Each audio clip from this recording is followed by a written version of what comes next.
Eu acho que tem que ser prioridade. É o que está ganhando.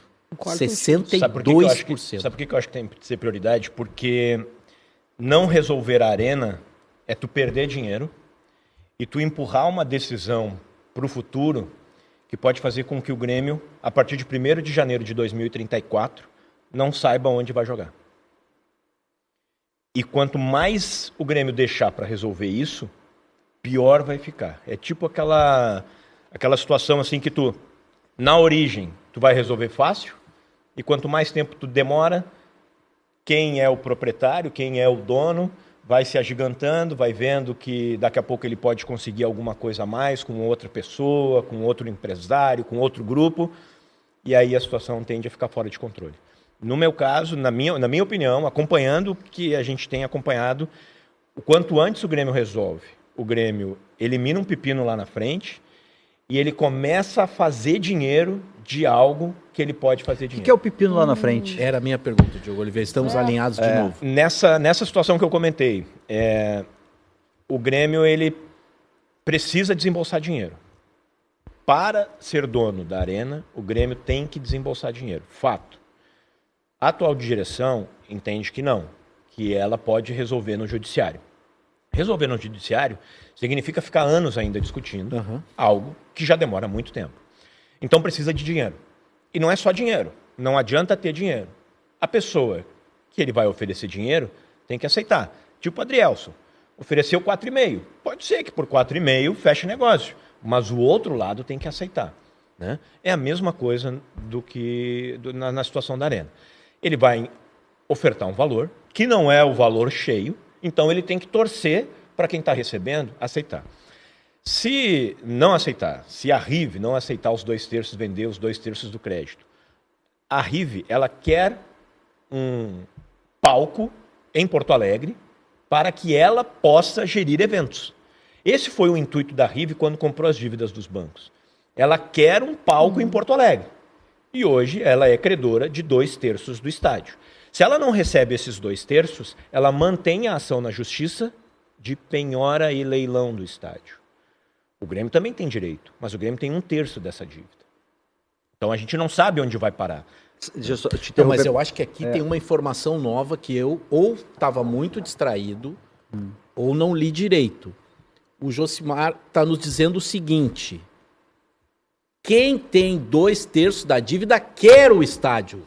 Sim. Para fazer algo. Porque estava passando uma ideia que o estádio só servia para o Grêmio, mas não. Eles não compraram apenas como fundo abutre. Eles compraram para, de repente, ou com planos de usá-la.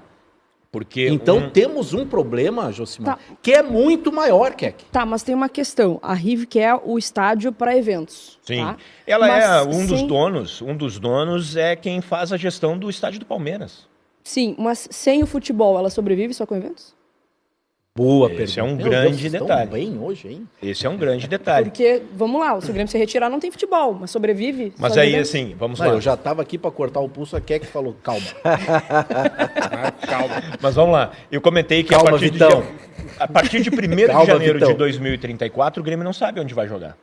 O Grêmio não vai correr para reformar o Estádio Olímpico, até porque ele precisaria de uma grana monstruosa que ele não tem. É que as pessoas têm a ideia, é isso que eu ia te atalhar antes, é que as pessoas têm a ideia assim, não, terminou aquele contrato de 10 anos, entrega as chaves e aí já era, meu amigo. Não aí é a Arena assim. do Grêmio, mas do jeito que Não é ficaram assim, né? os embrólios todos, tu tem discussões anteriores, o contrato ele não está sendo cumprido, entre aspas, de um outro lado do outro. Tem uma coisa que resolve a partir de 1º de janeiro de 34. Isso é fato. Isso não tem escapatória. A partir de 1º de janeiro de 2034, a Arena Porto Alegrense pega a malinha dela, bota embaixo do braço e diz tchau, Porto Alegre. Fecha a empresa e era isso. Essa é a única garantia que existe. 1º de janeiro de 34, a Arena Porto Alegrense, que os gremistas tanto reclamam, tanto chiam, é o fim dela. Não existe a possibilidade em contrato disso ser estendido. Pode ser antecipado. E para isso o Grêmio tem que comprar a gestão antecipada, que por contrato é até 31 de dezembro de 2033. Essa é a única situação que se resolve com o término do contrato. Quando terminar o contrato em 31 de dezembro de 2033, vai se deixar de ter um gestor do estádio. Quem vai decidir quem será o gestor do estádio? O Grêmio? Não. Por quê? Porque ele não é dono do estádio. Quem é dono do estádio? A Caragunes e a OS 26. Eles são os proprietários do terreno onde está o estádio. Se a empresa olha assim, puxa, eu tenho um palco, eu não vou sustentar só com shows. Eu preciso de alguém jogando aqui para movimentar essa estrutura. Mas aí é a Caragunes e a OS 26 que vão gerir o estádio decidir, e não o Grêmio. Que vão decidir. O que é a Caragunes e a OS 26, para quem não sabe? São duas empresas. Uma delas, a Caragunes, é uma empresa de construção de prédios comerciais, residenciais. E a OS 26 é uma empresa que, uma das que derivou da OAS e que faz essa gestão de ativos da antiga construtora. Gestão do estádio, ela está responsável e tem parte também nos negócios de prédios residenciais e comerciais para ser construídas na região da Arena. Essas duas empresas, elas querem o terreno do Olímpico. Elas querem meter a mão no terreno do Estádio Olímpico. Para que elas tenham direito a esse terreno do Estádio Olímpico, elas precisam entregar, o Grêmio precisa entregar o Olímpico e elas entregam a Arena. Que é a famosa troca das chaves. Né? Só que o Grêmio não aceita essa troca de chaves porque a Arena tem um valor em aberto pela construção. Não se pagou parte da construção do estádio. Então a Arena, ela tem dívida. O Estádio Olímpico também tem um pouco de dívida, a gente fala pouco disso, mas é pequeno. O Grêmio deve IPTU daquela área, né, que não paga, desde que deixou de jogar futebol lá. Tem uma ação na justiça. Explica isso pra gente rapidinho, que eu acho importante a gente ir ponto a ponto. Você, gremista ou não gremista, compartilha o vídeo agora, porque o Josimar tá dando uma aula sobre o problema da Arena. E eu, sinceramente, pensei que era de um tamanho maior o problema. E aqui não tem nenhum alarmismo. São só fatos que ele está trazendo. Então, chama o teu amigo, manda para ele e fala assim, cara, é o seguinte, o cara tá lá dizendo que é muito pior. Ou tá dizendo que tem saída. Porque ele tem uma tese que tem saída, que obviamente daqui a pouco ele vai dizer qual é a tese que tem saída. Essa questão da dívida do Olímpico é porque o time de futebol não paga IPTU. Isso. Só que quando o Grêmio vai para a Arena, essa isenção migra para a Arena. Exatamente. E a área do velho Olímpico, aí teria que pagar. Isso, essa é a discussão. A Prefeitura de Porto Alegre cobra do Grêmio pelo pagamento da área do Olímpico de IPTU. Tem lá um terreno que não está sendo utilizado nem para a prática de futebol. Se o Grêmio estivesse jogando futebol lá, o Grêmio estaria com isenção do Estádio Olímpico de pagamento do IPTU. Ele não joga, não usa como prática esportiva, ele tem que pagar. Tanto é que na ação que a Prefeitura cobra, ela não cobra só IPTU da área do Olímpico, ela cobra da área que o Grêmio tem em Barra do Ribeiro, aquela área de sócios, de frequentar de sócios, que o Grêmio tem uma área nas Ilha ilhas. Do Grêmio, na Ilha do Grêmio. Não sei se não é em Barra do Ribeiro, puxa, me fugiu a região aqui. Acho que até em Porto Alegre, enfim. Ali onde tinha o primeiro campeão do mundo, uma coisa assim, tem o Remo do Grêmio ali, né? Na área do Guaíba, tá? É na área do Guaíba. O local exato eu não sei dizer, mas é onde o Grêmio tinha atividades nas ilhas lá. É onde tem uma baladinha lá, ali agora. Domingo é boa, me disseram. Enfim, na mesma ação... Muito vento. Boa. Bem frequentado. Na mesma ação, a Prefeitura cobra dinheiro que o Grêmio deixou de pagar. Que o Grêmio não paga e o Grêmio sabe que deve, né? Inclusive, recentemente aí saiu uma história de que... Só piora o rolo, ouvido. Saiu uma história de que o Marcelo Marques tinha comprado a Arena, né? Divulgaram aí que aí foi um escarcéu, a correria. Que ele iria comprar a Arena. Tinha uma mentira dessa aí. Então, onde tem fumaça tem fogo. Opa, então comprou? Não. Não quer dizer que tenha comprado. Mas também não quer dizer que não tenha comprado. Mas não quer dizer que já tenha efetivado. Uma coisa é eu me apalavrar contigo, né? Ah, só falta assinar. Falta mais fato. ou É tipo menos. isso, né? Traz a caixa de som, né? Eu não sei, Não tá? fala Mas isso, assim... quem é que vai se sentir ofendido com essa piada? Uma coisa que eu posso dizer assim, o negócio não foi efetivado, mas o negócio, ele está sendo discutido. Sim, tem troca de minutos. Dá pra dizer aí, que tá né? encaminhado? Não chegaria tanto, não chegaria tanto. No futuro, é bem Abre possível e provável que se feche negócio. Tá, o seguinte, beijo não teve, mas já estão conversando. Já tão conversando. Vamos conversante. aonde? Isso. Né? Gosta disso? Gosto. Gosta daquilo? Isso. Gosto. E tem um contrato, que é um contrato de... Como é que chama? Que não pode falar nada? Confidencialidade. De confidencialidade. Em que as partes não podem vazar. Porque se vazar a história, a negociação cai por terra.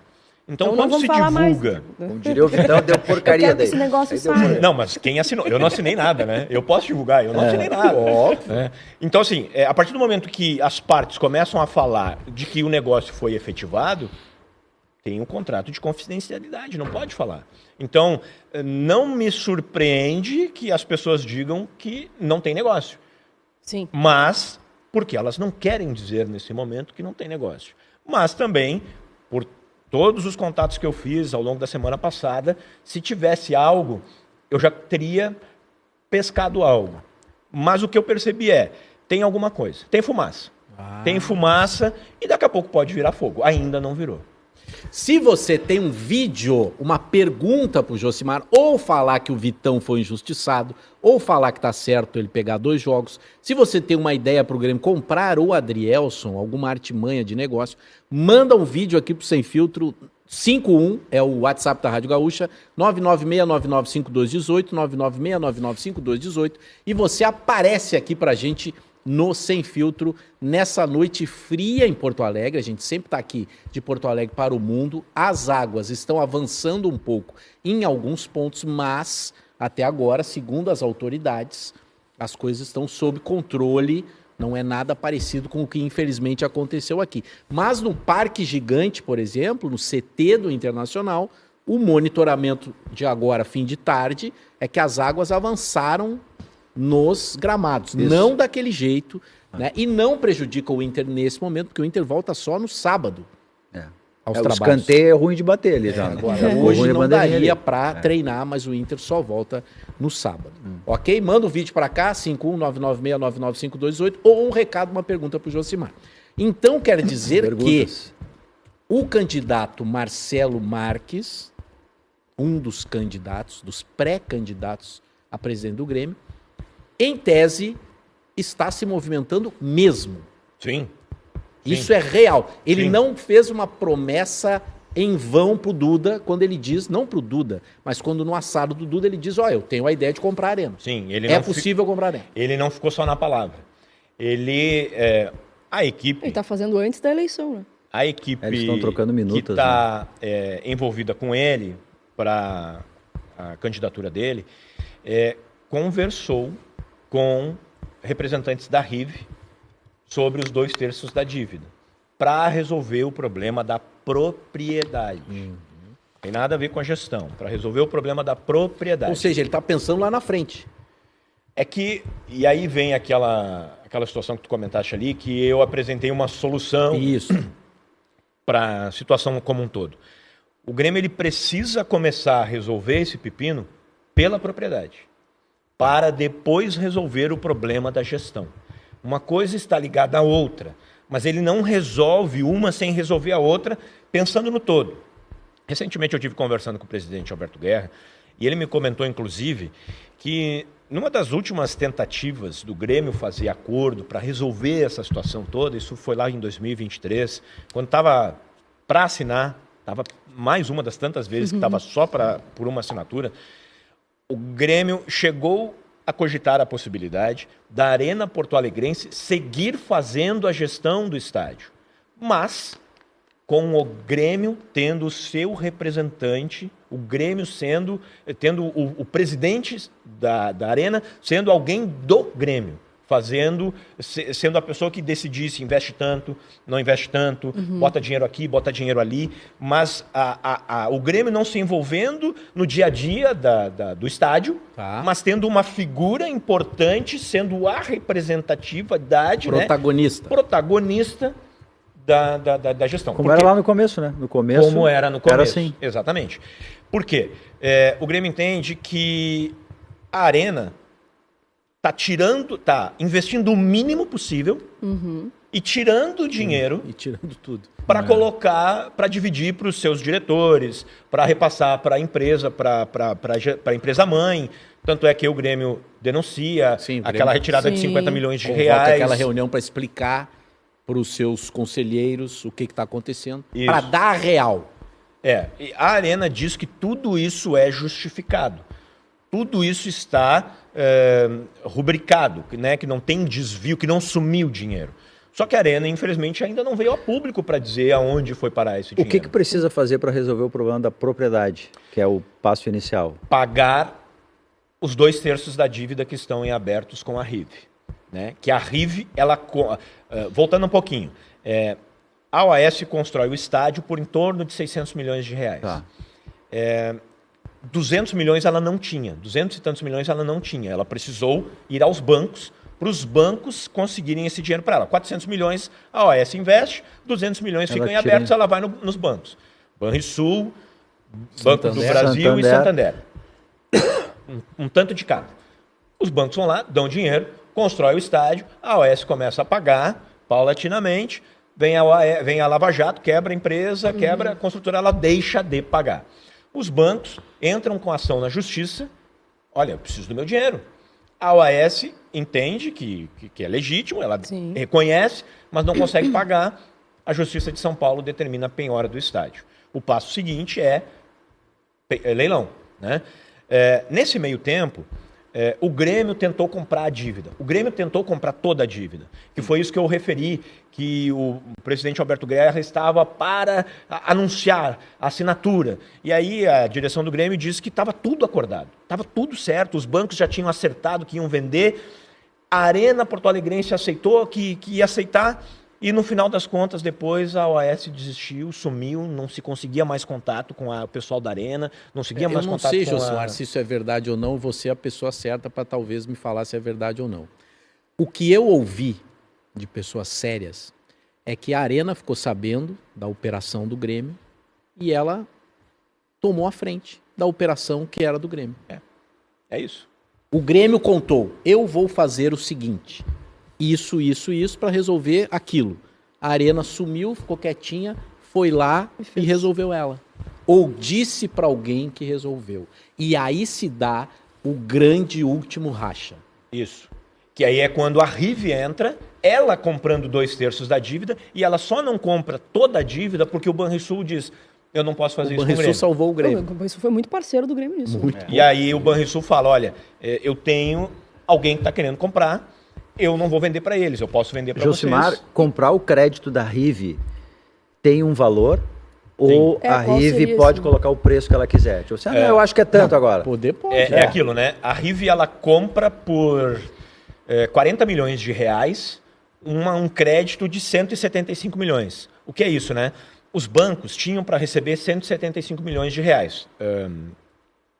O Banco do Brasil e o Santander, 140 milhões de reais. Eles tinham esse valor para receber. Né? Bota o Banrisul junto, 70 milhões a mais ou menos, 75 milhões para cada um, mais ou menos. Eles têm esse dinheiro para receber. Eles não sabem quando que vão receber. Aí chega alguém com dinheiro e diz assim, olha, tu tem esse dinheiro aí, né? Tu tá querendo receber logo alguma coisa para liquidar esse assunto. Eu vou te dar 20 milhões de reais. Em vez de tu receber 70, eu te dou 20 milhões. Mas à vista? À vista, tu recebe agora, esquece desse assunto, tá tudo certo para ti? Aceito. Assinado, Banco do Brasil, Santander, Banrisul, repassam essa dívida. Quem compra a dívida tem, então, um valor a mais para receber. Tem 175 milhões de reais para receber. Vai receber esse dinheiro? Mas isso em tese. Vai receber? Não. Não sei. Mas pagou 40, né? Sim, a RIV se vender pagou por 80 40, já tem... A RIV pagou 40, uma dívida de 140. Se ela receber 60, 80... Já lucrou. 100... Não, mas isso, a minha pergunta, na verdade, eu queria saber isso aí. Se ela tem um limite para colocar de dinheiro aí, para ganhar, entre aspas. Você lembra que eu comentei que ela pagou 40, tá? Ter dinheiro... Ela pode ir até quanto? Ter dinheiro resolve o problema, desde que quem tem para receber, aceite.